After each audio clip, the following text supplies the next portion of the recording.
ఇందమ్మ అయితే ఏడుస్తున్నట్టు నటిస్తూ ఇలా అంటూ ఉంటుంది. ఏది ఏమైనా సరే, ఎవరి మనసులో ఏమున్నా సరే, మేము ఈ ఇంట్లో తప్పు చేసిన వాడి భార్యగా నేను ఇక్కడ ఉండలేను. పదరా వంశీ, ఇక్కడి నుండి మనం వెళ్ళిపోదామని చెప్పి లగేజ్ సర్దుకొని వంశీ అలాగే ఇందమ్మ ఇద్దరు కూడా ఇంట్లో నుండి వెళ్ళిపోతారు.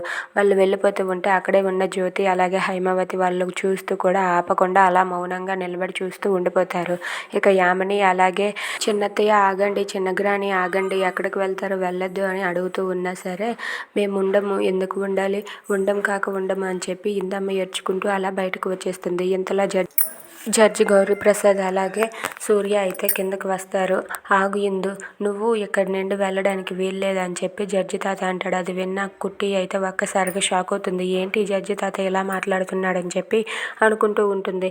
ఇక వంశీని చూసి, మీరు ఎక్కడికి వెళ్ళడానికి వీల్లేదు, మీరు ఈ ఇంట్లోనే ఉండండి అని చెప్పి అంటూ ఉంటాడు. అది విన్న హైమవతి అయితే, ఏంటండి ఏం మాట్లాడుతున్నారంటే, నీకేమీ తెలియదు, నువ్వు కామ్గా ఉండు ఇందు, నువ్వు వంశీని తీసుకొని లోపలికి వెళ్ళు అని చెప్పి గౌరీప్రసాద్ అయితే అంటూ ఉంటాడు. ఇక జరిగిందంతా కూడా సూర్య అయితే జ్యోతికి చెప్తాడు. అది విని జ్యోతి కూడా అలా మౌనంగా చూస్తూ ఉంటుంది. ఇది జరిగింది తెలుసు కదా, నాన్నగారే వాళ్ళని లోపలికి తీసుకుని రమ్మన్నారు, అందుకే మౌనంగా ఉన్నానని చెప్పి సూర్య అంటాడు. Thanks for watching friends, please subscribe our channel.